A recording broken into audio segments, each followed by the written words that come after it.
1936 সালের 19শে জানুয়ারি আজকের এই দিনে এক ক্ষণজন্মা পুরুষ ইস্ট বেঙ্গলের বগুড়া জেলার নসিপুর ইউনিয়নের বাগবাড়ি গ্রামের মন্ডল বাড়িতে জন্মগ্রহণ করেন।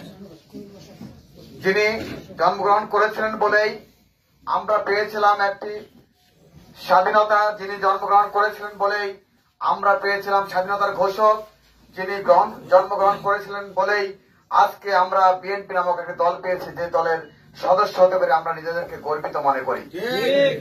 সম্মানিত উপস্থিতি, আমরা যদি জিয়াউর রহমানের জীবনকে তিনটি ভাগে বিভক্ত করতে চাই তাহলে দেখতে পাবেন জিয়াউর রহমান বাংলাদেশের সশস্ত্র বাহিনীতে একজন সৈনিক হিসেবে যোগদান করেন, গর্বিত সৈনিক, যিনি দেশের সার্বভৌমত্ব রক্ষার জন্য সশস্ত্র বাহিনীতে যোগদান করেন, যিনি বাংলাদেশের ক্রান্তিকালে স্বাধীনতার যুদ্ধের সময় দেশ যখন বিপদগ্রস্ত অবস্থায়, দিশেহারা অবস্থায়, সেদিন তিনি ঘোষণা করেছিলেন বাংলাদেশের স্বাধীনতা। সংগ্রামী সাথী ও বন্ধুগণ, দেশ স্বাধীন হওয়ার পরে বাংলাদেশ যখন আবারও একটি ক্রান্তিকাল অতিক্রম করছিল, তখন তিনি এদেশের শাসনভার গ্রহণ করে এদেশকে বিশ্বের দরবারে মাথা উঁচু করে দাঁড় করিয়েছিলেন। আমরা 3 বছর শাসন পেয়েছি জিয়াউর রহমানের। 3 বছরের শাসন আমল এতই সুন্দর, এতই ভালো ছিল জন্যই আমরা এত বছর ধরে 3 বছরের শাসনকে, জিয়াউর রহমানের 3 বছরের শাসন আমরা কিন্তু ভাঙিয়ে খাচ্ছি। আজকে জিয়াউর রহমানের 3 বছরের শাসন আমলের গৌরবময় একটি অধ্যায় ছিল, সেই অধ্যায়কে পুঁজি করেই আমরা আজকে বিএনপি এখনো টিকে আছে এবং খুব সম্মানের সহিত টিকে আছে। তাই আমরা জিয়াউর রহমানের যেমন কৃতিত্ব আছে, সেই জিয়াউর রহমানের কৃতিত্বকে ধরে রাখার জন্য আমাদেরও দায়িত্ব আছে। আমরা এমন কোন কাজ আজকে না করি, যেহেতু দীর্ঘ 17 বছর আমরা জিয়াউর রহমানের জন্মবার্ষিকী কোন দিন অনেকে জানতাম না। আজকে এই যে 19 জানুয়ারিতে জিয়াউর রহমানের জন্মদিন আমরা জানতামই না, উদযাপন দূরের কথা। এইভাবে বসার তো সুযোগই পাই নাই। সারাক্ষণ এই মোড়ে এসে পুলিশ বসে থাকছে, র্যাব এসে বসে থাকছে। তাহলে আমরা একটা সুযোগ পেয়েছি, এই সুযোগকে কাজে লাগিয়ে আমরা মানুষের মনের মধ্যে ঢুকতে চাই।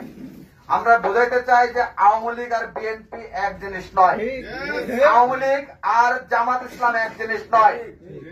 বিএনপি রাজপথে ওপেন রাজনীতি করে, বিএনপি কখনো গোপন সংগঠনের রাজনীতি করে নাই, ছাত্রদল কখনো গোপন সংগঠনের রাজনীতি করে নাই।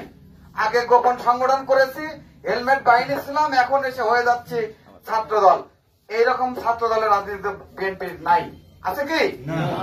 আমরা যখন যেটা করেছি রাজপথে করেছি, এদেশের ভোটের অধিকারের জন্য করেছি, এদেশের মানুষের ভোটাধিকার ফিরিয়ে দেওয়ার জন্য আন্দোলন সংগ্রাম করেছি। তাই আমরা নিজেদের মধ্যে ভুল বোঝাবুঝি না করে, নিজেদের মধ্যে কোনো কোন্দল না করে আমরা ঐক্যবদ্ধ হই। ঐক্যবদ্ধতার মাধ্যমে আমরা আগামী দিনে রাষ্ট্র ক্ষমতায় যেতে চাই। আমরা গোপন ভোটে রাষ্ট্রীয় ক্ষমতায় যেতে চাই না। আপনারা জানেন তারেক রহমান সাহেব কিন্তু বলেছেন যে আগামী দিনে নির্বাচন হবে খুব কঠিন, খুব সহজ হবে না, কারণ হাসিনা মার্কা ভোট তো হবে না, এবার হবে কি ইউনূস মার্কা ভোট। সে ভোটটা কেমন? আমরা যেমন চেয়েছি, তারেক রহমান যেমন চেয়েছেন, আমরা মানুষের ভোটে নির্বাচিত হতে চাই। মানুষ কেন্দ্রে যাবে, যাকে খুশি তাকে ভোট দেবে। তাহলে যাকে খুশি তাকে, সেই যাকেটা যেন আমরা যেন হই, আমরা বিএনপি যেন হই, ধানের শীষ যেন হয়। ধানের শীষের ভোট পেতে হলে মানুষের মন অর্জন করতে হবে, মন জয় করতে হবে। আমরা এমন কিছু না করি, আমরা এমন কোন লুটপাটের সঙ্গে জড়িত না হই, এমন চাঁদাবাজির সঙ্গে জড়িত না হই যে মানুষ আমাদের দিকে আঙ্গুল তুলুক।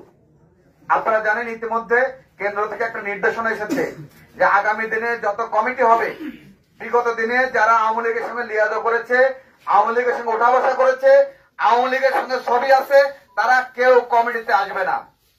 যেমন আমরা উপজেলা যুবদল, আমরা ইউনিয়ন যুবদলের কমিটি করার জন্য নির্দেশনা দিয়েছি এবং এই নির্দেশনা দিয়েছি ইউনিয়ন যুবদলকে, যদি কোনো কমিটি আসার পরে কোন নেতার ছবি ফেসবুকে আসে যে অমুক এই যে আওয়ামী লীগের সঙ্গে ছবি আছে, সে কমিটিতে ঢুকছে, এমন রিপোর্ট পেলে আমরা ইউনিয়ন যুবদল টোটালকে সাসপেন্ড করে দেব।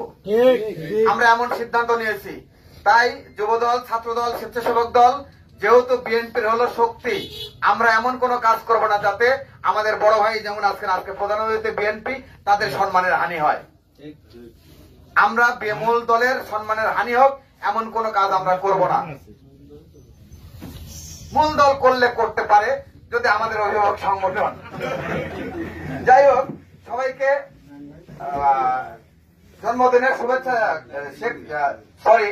জিয়াউর রহমানের জন্মদিনের শুভেচ্ছা জানিয়ে সবার সুস্থতা কামনা করে আমি আমার কথা শেষ করছি। আল্লাহ হাফেজ। বাংলাদেশ জিন্দাবাদ। শহীদ জিয়া মোবারক খালেদা জিয়া জিন্দাবাদ।